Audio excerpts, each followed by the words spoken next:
Mangiyak-ngiyak si Lloyd nang mabasa ang text message ng nobyang si Cindy. Mali. Dating nobya pala.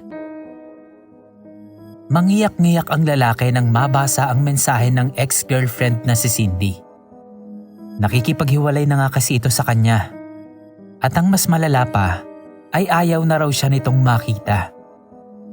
Ayaw na raw nitong ipaliwanag ang dahilan ng pagbitiw nito sa kanilang relasyon. Dahil kung haharap daw siya sa salamin o kaya naman ay aamuyin ang kanyang sarili, ay malalaman niya na ang dahilan.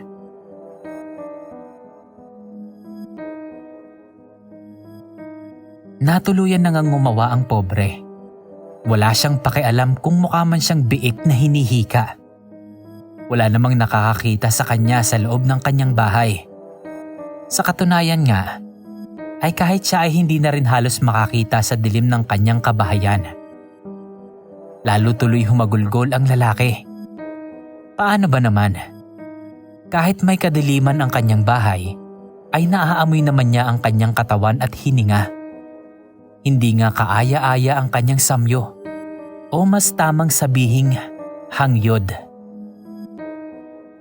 Napakabaho na nga niya.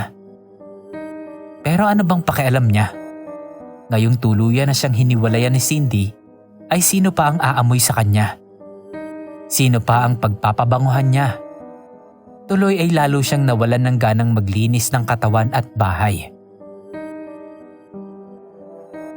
Sa totoo lang, hindi naman dating ganoon si Lloyd. Nagsimula lamang siyang magpabaya sa sarili nang magkasabay na pumanaw sa isang aksidente ang kanyang mga magulang. Ika ng matatanda wag daw siyang maliligo dahil masama. Bakit masama? Basta't masama.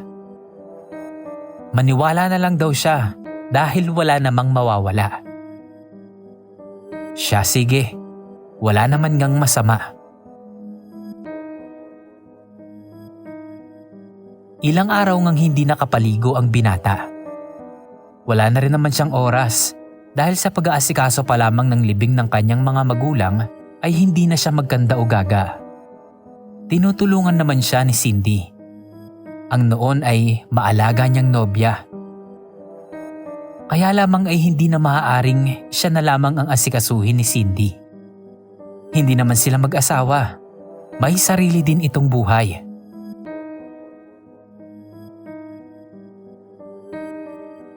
Nang matapos ang libing, ay ibig na sanang maligo ni Lloyd. Kaya lamang ay hindi pa rin daw pala pwede. Puyat daw kasi siya sa mga nagdaang araw. Masama raw maligo ng puyat dahil nakakasira daw ng ulo iyon. Abay natural na matakot ang binata. Wala na siyang mga magulang ay masisiraan pa ba siya ng ulo? Labis naman na yatang parusa iyon. Tuloy ay muling ipinagpaliban ni Lloyd ang pagligo. Nagbawi siya ng tulog. Walang ibang ginawa si Lloyd kundi kumain at matulog. Sige lang, paniwalang paniwala siya sa sabi-sabi ng mga matatanda. Kahit pa nga naaalarma na si Cindy sa amoy na nagmumula sa kanyang kilikili. Tatawa lamang si Lloyd. Ika hindi naman nakakamatay ang kaunting baktol. Maigi ng mamaho kaysa mabaliw. Siya nga naman. Ngunit ang kaunting baktol na yon ay nadagdagan. Ano ba't tila nalugod naman ng husto ang lalaki sa pagpapaliban ng paliligo? Lagi nang ikinatwiran ay puyat ito dahil hindi mawala-wala sa isipan ang pagpanaw ng mga magulang. Labis na dinamdam ni Lloyd ang pagiging ulila at gabi-gabi ay laman iyon ng isipan. Ang ilang linggong pagluluksa ay naging ilang buwan. Ang ilang araw na hindi pagligo ay naging ilang linggo at hindi iyon nakalusot sa pang-amoy ni Cindy o ng ibang mga tao.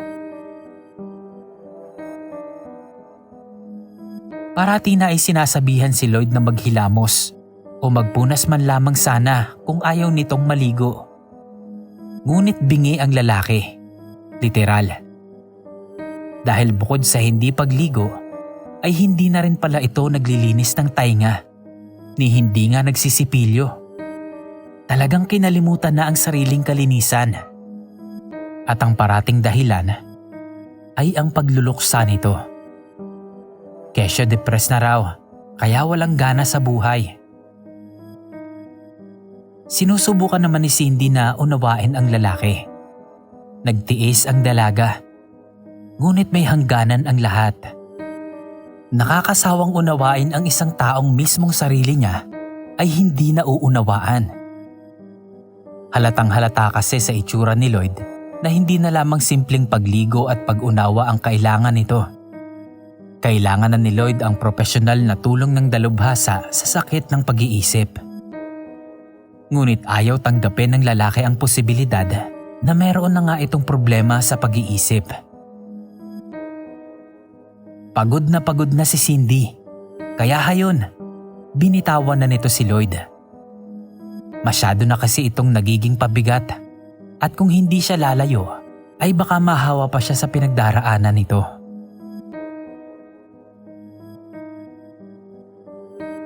Ngayon ay sige sa kangangawa si Lloyd.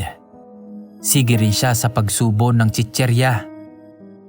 Puro chicherya na lamang ang kinakain niya at mga mamantikang pagkain na ino-order niya sa food delivery app dahil wala siyang oras sa pagluluto.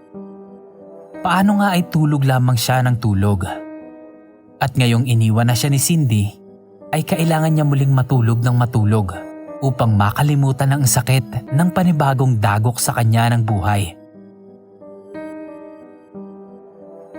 Kain, tulog, iyak, repeat. Mabuti na lamang ay may iniwang salapi ang kanyang mga magulang.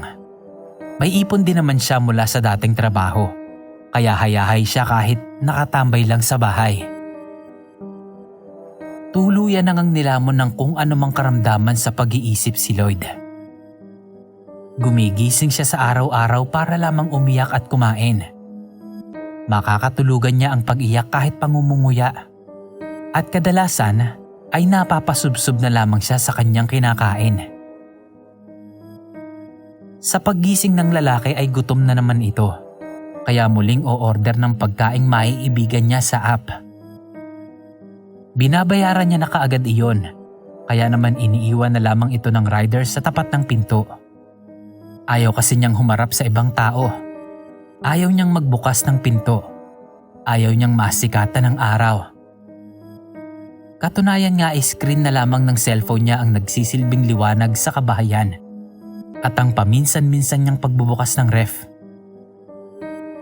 Paglipas ng mga araw at buwan, ay palala ng palala ang sitwasyon ni Lloyd. Ang dating malusog, malinis at matipunong lalaki ay nagmukha ng isang maruming bola. Labis na ang katabaan nito at labis na rin ang dumi at baho. Palibhasa ay walang malapit na kamag-anak ay wala ring tumitingin-tingin sa kalagayan ng lalaki.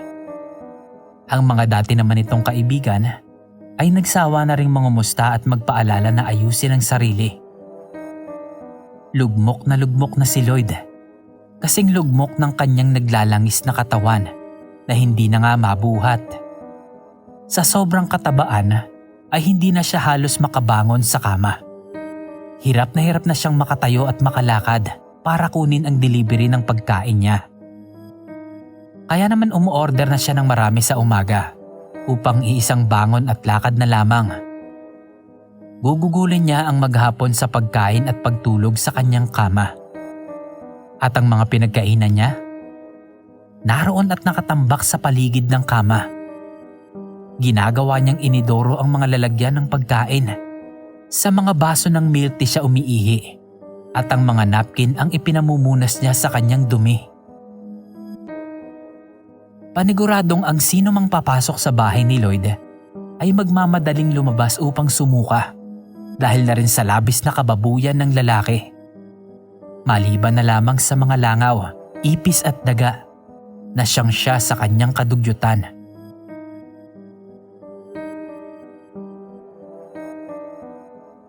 Isa na naman iyong umaga na umorder si Lloyd ng santambak na pagkain.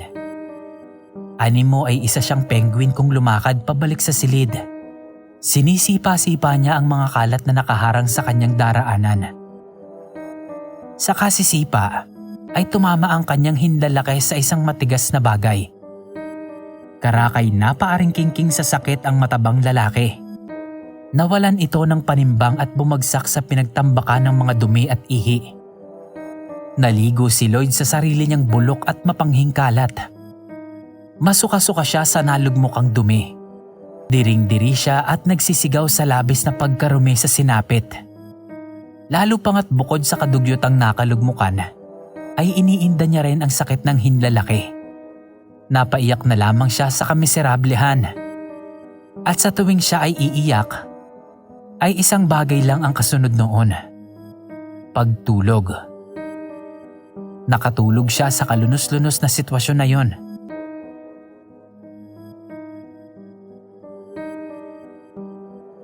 Nagising si Lloyd dahil sa kalam ng sikmura. Masakit ang kanyang tiyan at hinlalaki sa paa. Naliligo pa rin siya sa kadugyutan. Kaya naman naisip niyang maligo na nga ng tuluyan. Pinilit niyang bumangon. At iyon ang una niyang pagligo sa loob ng ilang buwan. Ngunit dahil sa tagal na ngang hindi naliligo, ay hindi na siya sanay. Saglit na saglit lang siyang tumapat sa shower. Ni hindi rin naman niya makuskus ng mabuti ang kanyang buong katawan dahil lumba-lumba na nga siya. Nilinis lang niya ang abot ng kanyang mga kamay. Pagkatapos ay lumabas na ng banyo. Nagsuot ng damit na kasya pa sa kanya at pinagtiyaga ang kainin ang pagkain na hindi gaanong nadumihan. Pagkakuwan ay muli siyang natulog.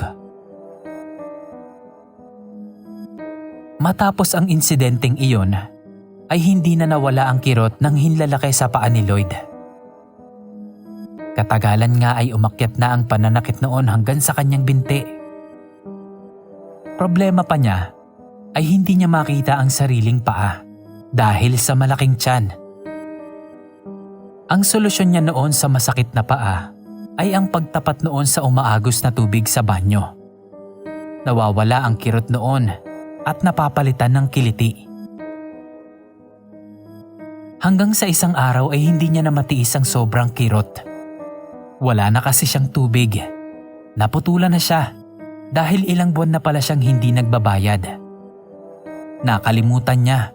Palibhasa ay hindi naman siya gumagamit noon. Halos mamatay-matay siya sa sobrang kirot. Kaya naman tumawag siya ng ambulansya upang magpadala sa ospital. At sa pagdating ng mga medik, ay tsaka natuklasan ang karimari-marim na sitwasyon ni Lloyd.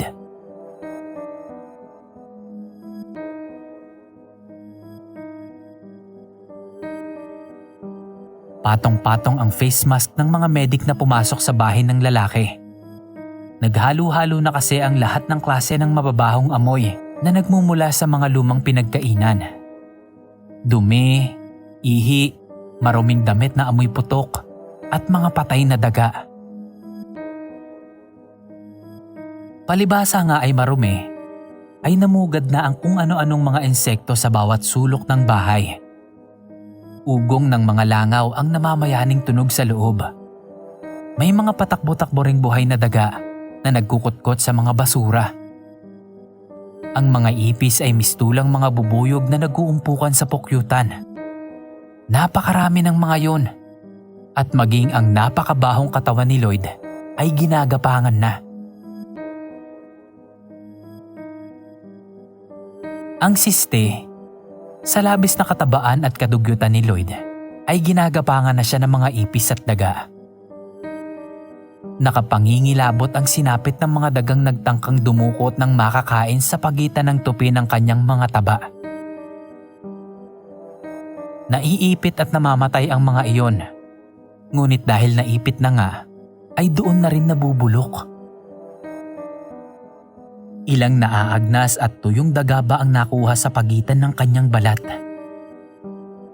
Kaya naman pala hindi magkaintindihan ng amoy nito. Ngunit bukod pa roon, ay isang mas malalang problema ang natuklasan ng mga masukasukang medik. Ang pagkirot pala ng paa at binti ni Lloyd ay gawa ng mga ipis na nagbahay na sa ilalim ng kanyang balat na naglalangib. Kinakain ng mga iyon ang kanyang nabubulok na laman. Ang nakakakiliting pakiramdam naman kapag binabasa niya ang binti ay sanhi ng pagtatakbuhan ng mga ipis na ayaw mabasa. Pinagkutaan na ng mga ipis ang kanyang binti dahil sa sugat ng kanyang hinlalaki sa paa. Natuklap pala kasi ang kuko niya roon nang may masipa siyang matigas na bagay. Nakapulan ng kanyang dumi at ihi ang sugat na yon na hindi naman niya nilinis kahit noong siya ay maligo saglit. Lumala ng lumala ang naimpeksyon na sugat, dala na rin ng maruming kapaligiran at ng kanyang katawan. Naakit ang mga insekto sa malansa at nabubulok na amoy ng sugat. Kaya naman kinain ng mga ito iyon at lalo pang ang lumala at lumaki. Nanirahan sa ilalim ng langib ang mga ipis habang kinakain ng mga iyon ang natitirang sariwang laman ni Lloyd. Nadala naman sa ospital ang lalaki, kahit pa nga halos 10 tao na ang nagbuhat dito. Maswerte pa rin siya dahil kahit pa naputulan siya ng binti ay nakarecover pa rin siya. Kung nagkataon pala na parati siyang nakakapagbayad ng tubig at hindi naputulan ng koneksyon, ay sige pa rin siya sa pagbabasa ng binti at hindi niya iindahin ang kirot na yon dahil nawawala naman kapag nababasa.